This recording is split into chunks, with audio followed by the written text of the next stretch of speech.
കേരളത്തിലെ ഫുട്ബോൾ പ്രേമികൾക്ക് പ്രത്യേകിച്ച് കേരള ബ്ലാസ്റ്റേഴ്സിൻ്റെ ആരാധകർക്ക് ഒരു പ്രത്യേകതയുണ്ട്. ഇതുവരെ ചെയ്യുന്ന എന്തൊക്കെ നെറുകേടുകളാണെങ്കിലും അതെല്ലാം മറന്നിട്ട് ഒരു നല്ല കാര്യം കിട്ടിക്കഴിഞ്ഞാൽ നമ്മൾ സോഷ്യൽ മീഡിയ അങ്ങ് കത്തിക്കും. അതുപോലെ സോഷ്യൽ മീഡിയ കത്താൻ പോവുകയാണ് എന്ന് വേണം നിലവിൽ മനസ്സിലാക്കാൻ. കാരണം കേരള ബ്ലാസ്റ്റേഴ്സിൻ്റെ മാനേജ്മെൻറ്റ് ഈ ഒരു സീസണിൽ കേട്ട പഴികളുടെ എണ്ണം ചെറുതല്ല. കാരണം അവന്മാർ കാണിച്ച തെണ്ടിത്തരം കൊണ്ടാണ് എന്നുള്ള കാര്യത്തിൽ എല്ലാവർക്കും നല്ല ബോധമുണ്ട്. ഇപ്പം ഇന്ത്യൻ ഫുട്ബോൾ ടീമിൻ്റെ മത്സരം നടന്ന സമയത്ത് വരെ ഈഗോ കാണിച്ചോ എന്ന് ചോദിച്ചു കഴിഞ്ഞാൽ അതിനകത്ത് വേറെ കുറേ കാര്യങ്ങളുണ്ട്. മാനേജ്മെൻറ്റിനെ ഒരു കാര്യത്തിൽ സപ്പോർട്ട് ചെയ്യണം, പക്ഷെ മറ്റൊരു കാര്യത്തിൽ തെണ്ടിത്തരം എന്ന് പറഞ്ഞ് ചാണകത്തെ മുക്കിയ ചൂല് കൊണ്ട് മുഖത്തടിക്കേണ്ട പരിപാടിയുണ്ട്. അത് പോട്ടെ.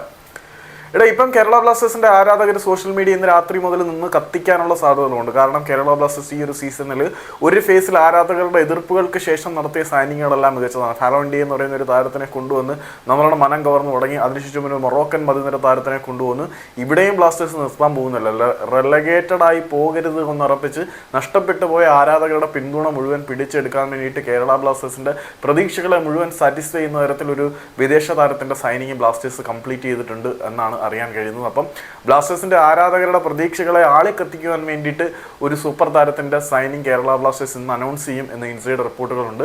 അപ്പം ഇന്ന് അല്ലെങ്കിൽ നാളെ ഉണ്ടായിരിക്കും എന്നാണ് അറിയുന്നത്. അപ്പം സോഷ്യൽ മീഡിയ നിന്ന് കത്താൻ പോകുന്നതിൻ്റെ ഒരു സിഗ്നൽ നമുക്ക് കിട്ടിയിട്ടുണ്ട് എന്ന് വേണം മനസ്സിലാക്കാൻ. സിഗ്നൽ കിട്ടിയിട്ടുണ്ട്. വീണ്ടും ബ്ലാസ്റ്റേഴ്സിൻ്റെ ആരാധകർ ഒന്ന് കുടഞ്ഞെഴുന്നേക്കാനുള്ള സമയമായിട്ടുണ്ട്. കൊച്ചിയുടെ മണ്ണിൽ വെച്ച് ഇന്ത്യൻ ഫുട്ബോൾ ടീം ഖാലിദ് ജമീലിൻ്റെ നേതൃത്വത്തിൽ റയാൻ വില്യംസ് എന്ന മുന്നണി പോരാളി വന്നതിൻ്റെ ബലത്തിൽ നമ്മൾ വിജയിച്ചിട്ടുണ്ട്. മൊത്തത്തിൽ പോസിറ്റീവായിട്ടുള്ള കാര്യങ്ങളാണ്. ഇന്ന് മുതൽ കാര്യങ്ങൾ സ്മൂത്തായി ഫങ്ഷൻ ചെയ്യും എന്ന് നമുക്ക് വിശ്വസിക്കാം. ഈ വിശ്വാസമൊക്കെ നടന്നാൽ മതിയായിരുന്നു.